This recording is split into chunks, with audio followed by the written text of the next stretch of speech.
Continuamos con la información. Esta mañana saludo en la línea telefónica al neurólogo Jorge Salazar Ceballos para platicar sobre si existe en el cerebro centros de placer. Doctor, buenos días, bienvenido. Muy buenos días, Fátima. Un saludo para todos en el estudio. Pues sí, esa es una pregunta que se hacen muchos científicos, ¿no? ¿Es cierto que existen en el cerebro los centros del placer? Es decir, ¿por qué nos gusta lo que nos gusta? Y la ciencia lo que ha investigado a través de múltiples estudios y ha logrado descubrir es que efectivamente en nuestro cerebro existen algunas áreas implicadas en esta sensación de disfrute o placer y que trabajan a base de señales. El cerebro trabaja a base de señales entre sus células que se llaman neurotransmisores.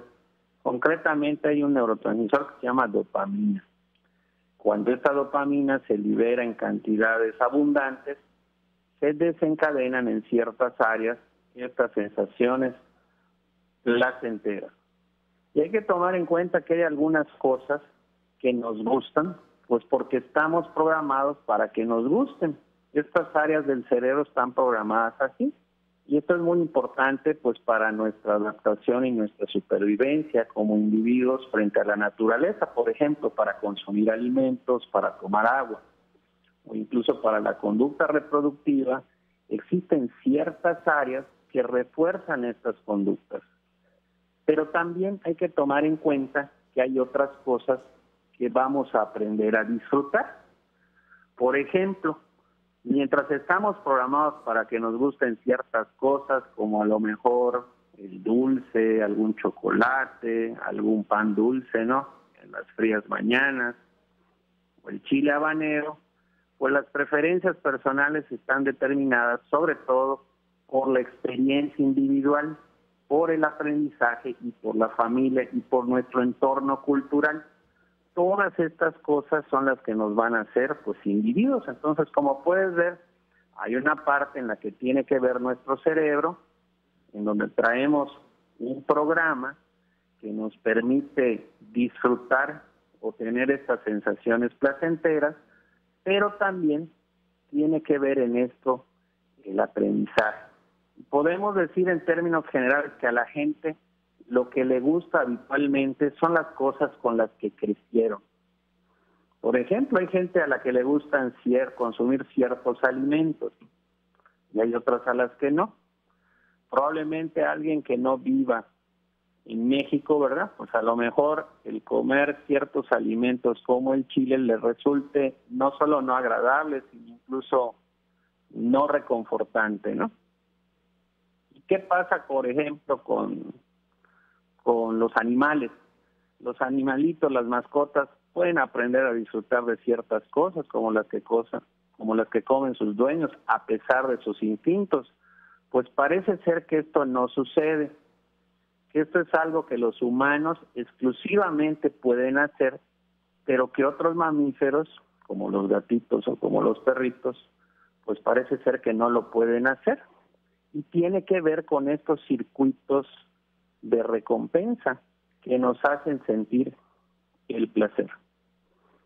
Correcto, doctor. Oiga, ¿y puede suceder que alguna situación, algún alimento te haya causado placer, pero de la noche a la mañana ya no te sea tan igual como antes?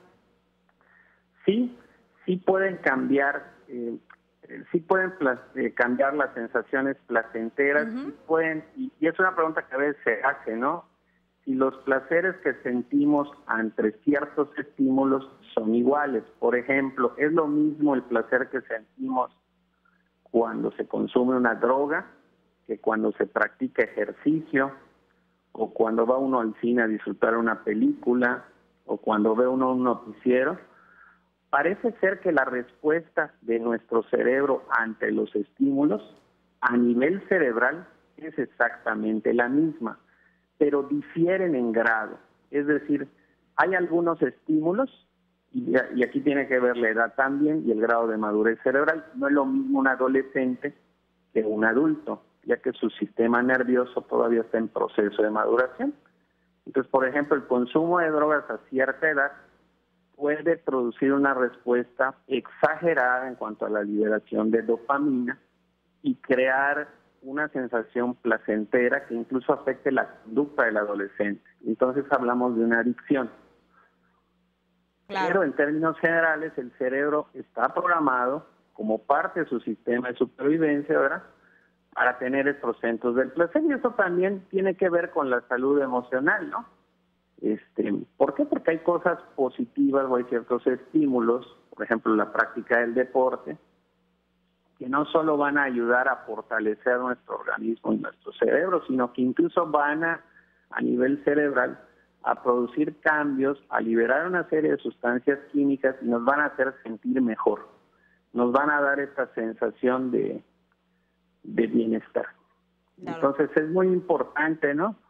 También nosotros de alguna manera podemos controlar estos centros del placer. No solamente se trata de un programa que traemos y que no podamos controlar. Correcto. Sí, eso le iba a preguntar porque algunas situaciones de placer pueden caer en adicción, ¿no? Así es, o en conductas delictivas, ¿no?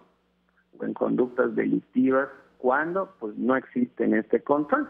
También hay que tomar en cuenta que existen enfermedades del sistema nervioso en la que estos sistemas pues fallan, ¿verdad? Y traen como consecuencia pues algunas de estas conductas, ¿sí? Entonces, por ejemplo, el disfrutar ciertas cosas que para mucha gente pues pueden resultar completamente desagradables, por ejemplo, infligir dolor a alguien, por increíble que pueda parecer, hay gente que goza infligiéndole el dolor a los demás. Pero esto ya habla de una enfermedad, no de un sujeto sano, ¿no?, que precisa atención psicológica, psiquiátrica, etcétera.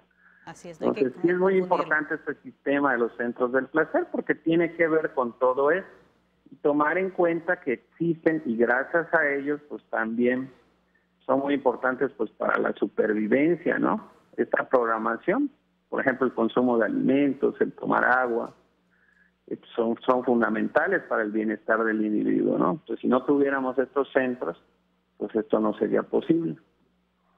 Correcto. Doctor, le agradecemos muchísimo toda esta información. Le esperamos la próxima semana. Muchísimas gracias, Fátima. Un abrazo a todos. Igualmente, doctor, igual para usted. Ahí quedó esta información. Nos vamos a ir con Humberto. Tienes más información.